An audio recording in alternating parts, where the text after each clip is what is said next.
my god, it's raining.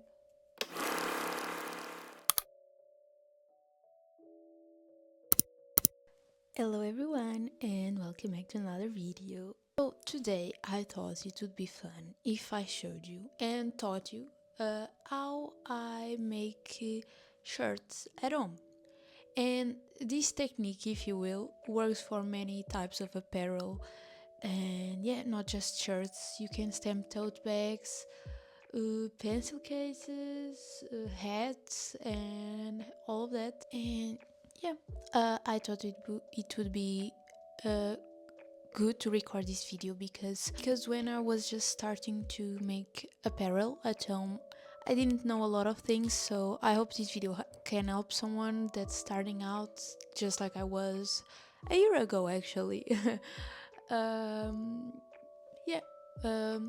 The might press in the background, definitely not on purpose, but yeah, this is the second video I'm recording today, so I'm just changing the backgrounds. The first one I was over here.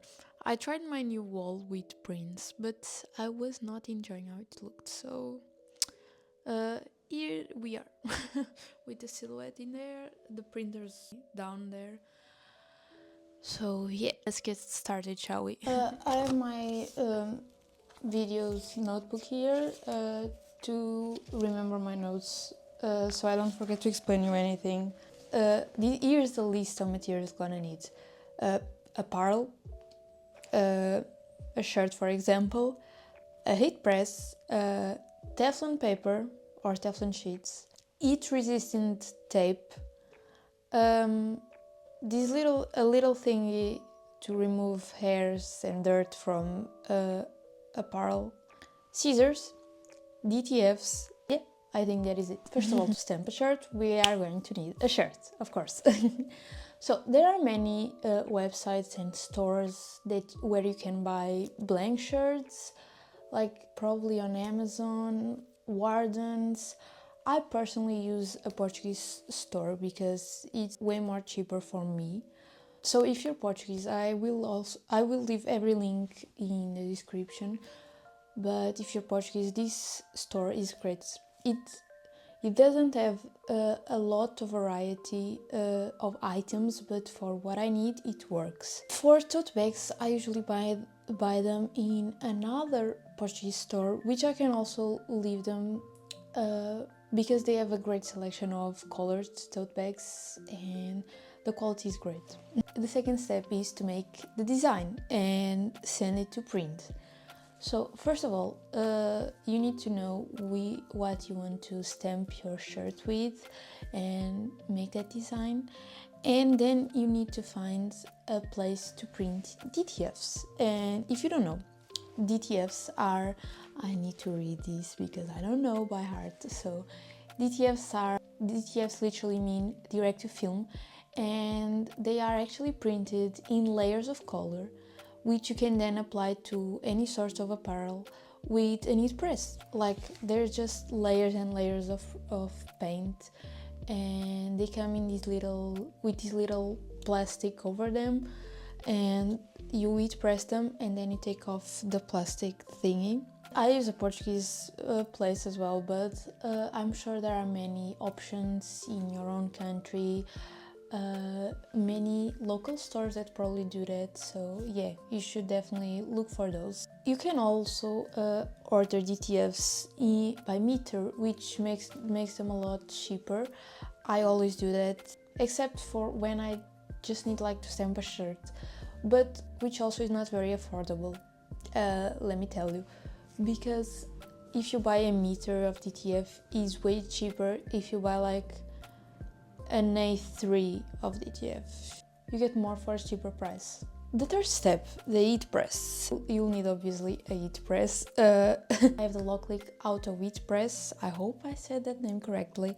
And you can get many others. Mine is automatic, so I don't have to hand press anything. Like, I don't have to set the pressure or press with my own hands. So she's amazing. For the settings, I use 150 degrees and I press the shirts for 25 seconds, which is more than enough. For sublimation is another thing, which I can do another video about it if you're interested, like how I heat press, how I make socks. If you're interested, let me know in the comments and I might do that video. Before heat pressing your shirt, there are a few things that I personally do to get better results. First of all, I remove any type of air or dirt with those roll sticky things. These ones, actually mine was bought in IKEA, but I believe you can find it in any supermarket.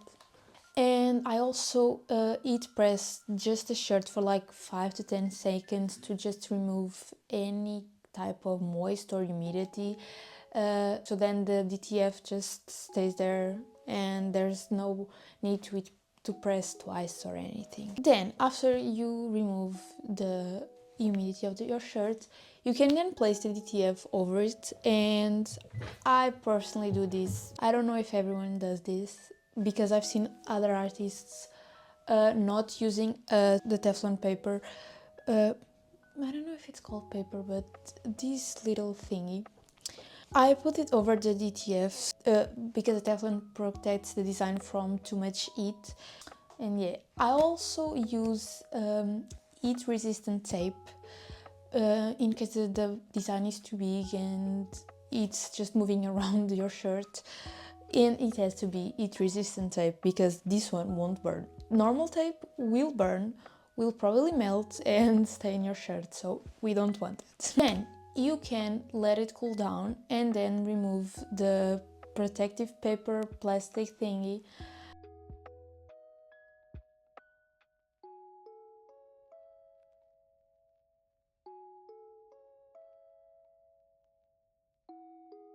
And there you have it, you have your own shirt. Now you can just photograph it and put it up on your shop like I do. Or just gift it to friends or your family on Christmas.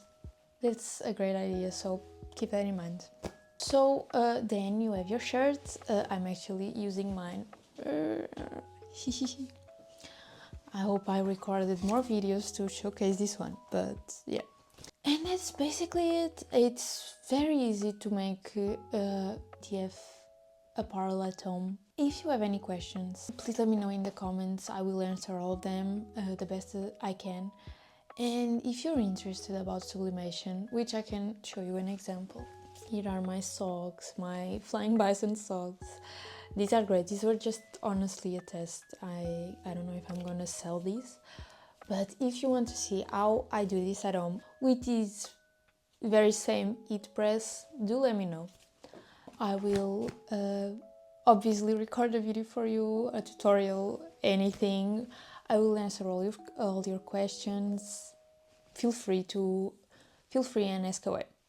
I hope you enjoyed this video. I hope it wasn't too confusing. I think I said everything I wanted. I hope you enjoyed it, and I'll see you next time. Bye bye.